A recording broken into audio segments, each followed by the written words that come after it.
Tesla நிறுவனம் தனது Tojo super computer குழுவை கலைத்து வருவதாக தகவல்கள் வெளியாகியுள்ளன. இது டெஸ்லாவின் தன்னாட்சி ஓட்டுநர் தொழில்நுட்பத்திற்கான உள்நாட்டு சிப் மேம்பாட்டு முயற்சிகளுக்கு ஒரு பெரிய பின்னடைவாக பார்க்கப்படுகிறது. இந்த முடிவு டெஸ்லாவின் எதிர்கால ஏஐ உத்திகள் குறித்து பல கேள்விகளை எழுப்பியுள்ளது. ப்ளூம்பெர்க் அறிக்கையின்படி டோஜோ குழு கலைக்கப்பட்டு அதன் தலைவர் பீட்டர் பானன் நிறுவனத்தை விட்டு வெளியேறுகிறார். மீதமுள்ள குழு உறுப்பினர்கள் டெஸ்லாவின் பிற டேட்டா சென்டர் மற்றும் கம்ப்யூட் முயற்சிகளுக்கு மாற்றப்படுவார்கள். இது டெஸ்லாவின் ஏஐ பயணத்தில் ஒரு குறிப்பிடத்தக்க மாற்றத்தை குறிக்கிறது. சுமார் 20 டோஜோ குழு உறுப்பினர்கள் ஏற்கனவே நிறுவனத்தை விட்டு வெளியேறியுள்ளனர். அவர்கள் முன்னாள் டோஜோ தலைவர் கணேஷ் வெங்கடராமன் தலைமையில் ஒரு புதிய ஏஐ ஸ்டார்ட் அப் நிறுவனத்தை தொடங்கியுள்ளனர். இந்த வெளியேற்றம் டெஸ்லாவிற்கு ஒரு பெரிய இழப்பாகும். கணேஷ் வெங்கடராமன், பில் சாங் மற்றும் பென் ஃப்ளோரிங் ஆகிய முன்னாள் டெஸ்லா ஊழியர்களுடன் இணைந்து டென்சிட்டி ஏஐ என்ற புதிய ஏஐ ஸ்டார்ட் அப்பை நிறுவியுள்ளார். இந்த நிறுவனம் தற்போது ரகசிய நிலையில் இருந்து வெளியேற தயாராகி வருகிறது.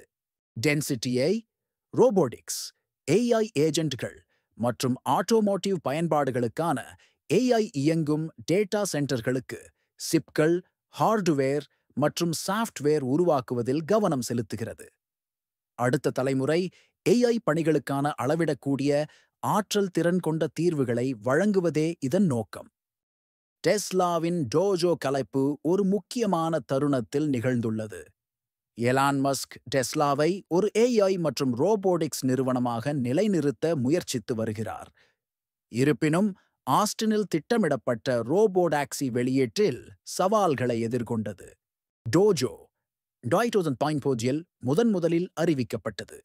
இது டெஸ்லாவின் ஏஐ லட்சியங்களுக்கு முதுகெலும்பாக இருக்கும் என்று கூறப்பட்டது. குறிப்பாக முழு சுய ஓட்டுநர் திறனை அடைய பெரிய அளவிலான வீடியோ தரவுகளை செயலாக்க டோஜோ முக்கியமானது. மஸ்க் சமீபத்தில் கூட டோஜோவை டெஸ்லாவின் ஏஐ இலக்குகளுக்கு முக்கியத்துவம் அளித்தார். இருப்பினும் அவரது கவனம் டெஸ்லாவின் ஆஸ்டின் தலைமையகத்தில் உள்ள புதிய ஏஐ பயிற்சி சூப்பர் கிளஸ்டரான கார்டெக்ஸ் மீது மாறியது. டோஜோ ஒரு சூப்பர் கம்ப்யூட்டரை டெஸ்லாவின் உள்நாட்டு D1 சிப்புடன் இணைத்தது.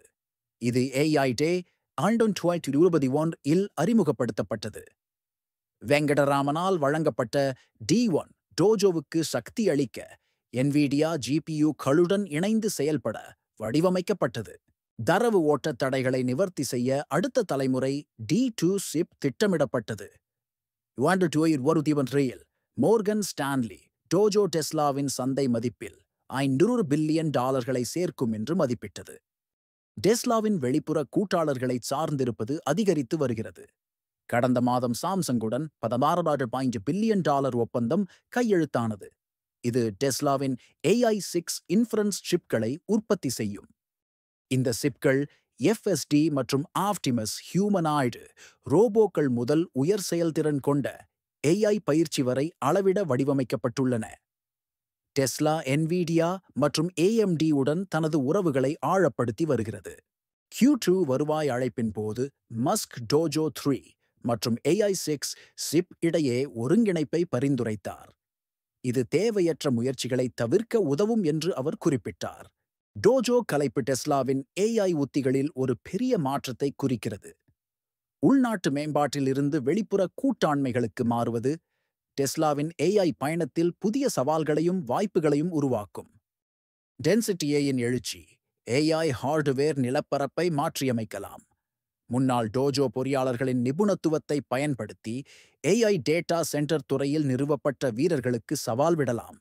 இந்த மாற்றங்கள் டெஸ்லா முதலீட்டாளர்கள், தொழில்நுட்ப ஆர்வலர்கள் மற்றும் வாகனத்துறைக்கு முக்கியமானவை. டெஸ்லாவின் ஏஐ எதிர்காலம் இப்போது புதிய திசையை நோக்கி நகர்கிறது.